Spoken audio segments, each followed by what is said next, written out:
Unique experience share કરવા માટે આ વિડીયો બનાવ્યો છે, જેમાં જો તમે કોર્પોરેટ છો કે પર્સનલી કોઈ જગ્યાએ તમે સાયબર ઇન્સ્યોરન્સ લઈ રાખેલો છે અને એવો જ એક ઇન્સિડન્સ બન્યો, તો એના માટે આ વિડીયો છે જે લોકોએ સાયબર ઇન્સ્યોરન્સ લઈ રાખ્યો છે બટ સ્પેસિફિક વસ્તુનો લઈ રાખ્યો છે. સો મારા એક ક્લાયન્ટે સાયબર ઇન્સ્યોરન્સ લઈ રાખેલો હતો અને ઇન્સ્યોરન્સ લીધો હતો ખાલી એમને ડેટા પ્રોટેક્શનનો.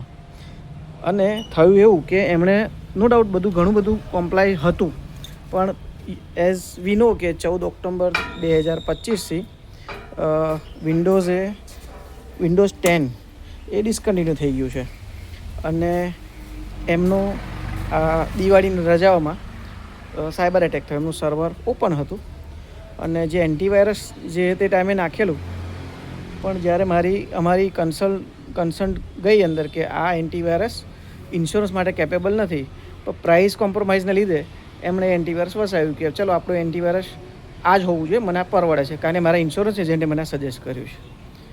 હવે ઇન્સ્યોરન્સ એજન્ટ એ ટેકનિકલ નથી, તો એક એડવાઇઝેબલ એવું છે કે જ્યારે બી તમે કોઈ સાયબર ઇન્સ્યોરન્સ લો ત્યારે ઇન્સ્યોરન્સ એજન્ટનો સ્કોપ જુદો છે.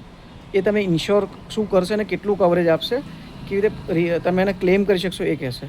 પણ વાઇલ ક્લેમ તમારે શું હોવું જોઈએ તમારી ઇન્ફ્રાસ્ટ્રક્ચરમાં security point of view to claim your cyber insurance, એના લોગ્સ કેવા હોવા જોઈએ, કેવા માગશે, એના માટેનો તમારે કન્સલ્ટન્ટ હાયર કરવો પડે, જે તમારા નેટવર્કને ઘણા લોકો જો ઇન્ડસ્ટ્રીઝમાં જાણે છે કે VAPT રિપોર્ટ કરે, પેનિટ્રેશન ટેસ્ટ રિપોર્ટ જનરેટ કરે છે અને પછી એના પરથી સિક્યુરિટી અપડેટ કરે છે.